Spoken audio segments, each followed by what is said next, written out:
जय हिंद दोस्तों।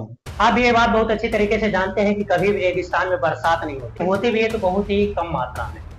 लेकिन क्लाइमेट चेंज हमारी पृथ्वी पर इस प्रकार से हावी हो गया कि सऊदी अरबिया जैसे देश, इनमें बाढ़ जैसे हालात उत्पन्न हो रहे हैं, जो कि बिल्कुल ही डिजर्ट एरिया माने जाते हैं। जनवरी 2023 में सऊदी अरबिया के मदीना और जेदा जैसे शहर में भारी बरसात के कारण बाढ़ जैसे हालात उत्पन्न हो गए। सिर्फ यही नहीं, सहारा डिजर्ट जिसमें मौसम हमेशा शुष्क बना रहता है, इसके नॉर्दर्न रीजन जिसमें मोरक्को और अल्जीरिया जैसे शहर आते हैं, बाढ़ के हालात से जुड़े। क्लाइमेट चेंज का ही प्रभाव है कि ये 23A नाम का विशाल हिमखंड, जिसे आइसबर्ग के नाम से भी जाना जाता है, सन 1986 में अंटार्कटिका के हेल्चनर रोन आइस शेल्फ से टूट करके अलग हो गया। ये 23A का आकार लगभग 39,000 किलोमीटर स्क्वायर फीट, जो कि एक छोटे से देश के बराबर है। और अब तक के रिकॉर्ड के अनुसार ये पता चला है कि ये अभी भी अंटार्कटिका के पास ही है, लेकिन ये धीरे धीरे अपनी गति को बेरियर सागर की तरफ बढ़ा रहा है और अधिक मात्रा में पिघल करके समुद्र में मीठा जल छोड़ रहा है। इसका मतलब ये नहीं कि हमें मीठा जल मिल जाएगा समुद्र, बल्कि पृथ्वी के लिए, धरती पर इंसानों के लिए बहुत बड़ा खतरा है ग्लोबल वार्मिंग। इसके पिघलने से समुद्र का जलस्तर ऊपर बढ़ता है और इसके बढ़ने से जो तटीय क्षेत्र में जो भी विकसित शहर है उनके डूबने का खतरा है। इसके करंट रिकॉर्ड को अभी भी सैटेलाइट के थ्रू रिकॉर्ड किया जा रहा है, क्योंकि इसका इतना बड़ा आकार और इसका पिघलना पृथ्वी पर क्लाइमेट चेंज का एक बहुत बड़ा रोल अदा करता है। इससे भी खतरनाक और दिल दहला देने वाली घटना intergovernmental panel on climate change ये बयां करती है कि 2015 आते आते दुनिया के कुछ प्रमुख शहर पूरी तरीके से जलमग्न हो जाए, जिसमें जकार्ता 2050 में एक रिपोर्ट के अनुसार बताया जाता है कि 95% तक जलमग्न हो जाएगा। सिर्फ यही नहीं, अमेरिका में मियामी और शंघाई, चीन में चाइना अकेडमी ऑफ साइंस के रिपोर्ट के अनुसार बताया जाता है कि ये शहर पूरी तरीके से डूब जाएंगे। इसके अलावा ढाका और वेनिस जैसे शहर 2050 तक लगभग जलमग्न हो जाएंगे। ये तो पूरी दुनिया की बात करते हैं। अगर हम सिर्फ भारत की बात करें तो भारत में कोलकाता, मुंबई और इसके अलावा भावनगर तथा कोच्चि जैसे विकसित शहर खतरे में है। आखिर ये सारी घटनाएं होती कैसे हैं और इसको कैसे समझा जा सकता है?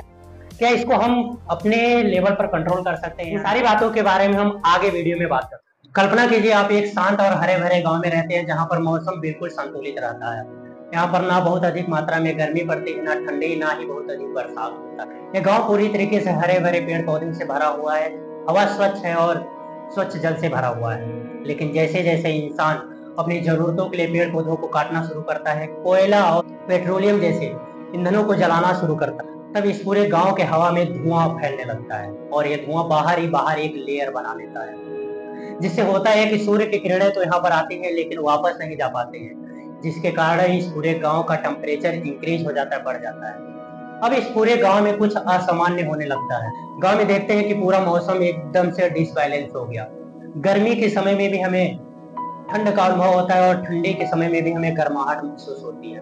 बरसात के दिनों में हम देखते हैं तो मूसलाधार पानी बरसता है और बाढ़ जैसी घटनाएं देखने को मिलने लगती है। ये वही गांव है जिसे हम पृथ्वी कहते हैं और ये जो पूरी घटनाएं घट रही हैं दोस्तों, इसे हम कहते हैं ग्लोबल वार्मिंग। ग्लोबल वार्मिंग की शुरुआत तब हुई थी जब मानव सभ्यता ने इंडस्ट्रियलाइजेशन की तरफ अपने कदम बढ़ाए थे। खासकर 18वीं सदी में जब इंसान ने पेट्रोलियम, कोयला और तेल जैसे फॉसिल फ्यूल्स का इस्तेमाल बहुत अधिक मात्रा में करना शुरू किया। इससे हुआ ये कि ग्रीन हाउस गैसें बहुत अधिक मात्रा में बढ़ने लगी और इनके बढ़ने से पूरा क्लाइमेट चेंज हो गया। ग्रीन हाउस गैसें जिसमें methane gas, carbon dioxide, CFC और नाइट्रस ऑक्साइड जैसे गैसें आती हैं, पृथ्वी के ऊपर ही एक लेयर बना लेती है। इस लेयर के बन जाने से होता है कि जो सूर्य की किरणें आती हैं धरती पर, ये नॉर्मली वापस लौट जाती हैं, लेकिन इस लेयर से वापस सूर्य की किरणें पृथ्वी पर तो आती हैं लेकिन वापस नहीं लौट पाती। इन किरणों के ना लौटने से पूरा तापमान जैसा का तैसा बरकरार रहता है और इसके बरकरार रहने के कारण पृथ्वी पर पूरा का पूरा क्लाइमेट एकदम से चेंज हो जाता है, डिसबैलेंस होने लगते हैं पूरे मौसम। और इस मौसम में टेम्परेचर का बढ़ना ही, इसको हम लोग ग्लोबल वार्मिंग कहते हैं। ग्रीन हाउस गैसें एक चद्दर की तरह काम करती हैं जो पूरी पृथ्वी को एकदम से ब्लैंकेट की तरह ढक लेती हैं और जब सूर्य की किरणें इससे गुजरती हैं तो ये सूर्य की किरणों को नॉर्मली इस चद्दर के अंदर तो आने देती है, लेकिन इस चद्दर से छन करके फिर से वापस नहीं जाने देती है, जिससे किरणें पृथ्वी पर रहने लगती हैं और पृथ्वी का टेम्परेचर इंक्रीज हो जाता है, जो ग्लोबल वार्मिंग के नाम से जाना जाता है। साइंटिफिक लैंग्वेज में इसे हम ग्रीन हाउस इफेक्ट के नाम से जानते हैं, लेकिन जब मानव द्वारा एक ग्रीन हाउस इफेक्ट अधिक मात्रा में बढ़ता है तो इससे पृथ्वी पर बहुत बड़ा डिसबैलेंस क्रिएट होता है, जिससे देखा जाता है पृथ्वी पर जो पर्वत होते हैं उस पर जमी हुई बर्फ पिघलने लगती है, जिससे समुद्र का जल स्तर बढ़ने लगता है। नासा की एक रिपोर्ट के अनुसार ये बताया जाता है कि पिछले 100 सालों में पृथ्वी का टेम्परेचर 1.1 डिग्री सेल्सियस इंक्रीज हुआ है। एक छोटा सा आंकड़ा हो सकता है, लेकिन ये पृथ्वी पर बहुत बड़ा इम्पैक्ट क्रिएट करता है। National panel on climate change के 2021 की रिपोर्ट के अनुसार ये दावा करती है कि अगर पृथ्वी पर प्रदूषण को कंट्रोल नहीं किया गया और ये लगातार इसी तरह से बढ़ता रहा तो 21वीं सदी के अंत तक जाते जाते पृथ्वी का टेम्परेचर 3 से 5 डिग्री सेल्सियस तक इंक्रीज हो जाएगा, जो कि एक विनाशकारी परिणाम में तब्दील हो सकता है।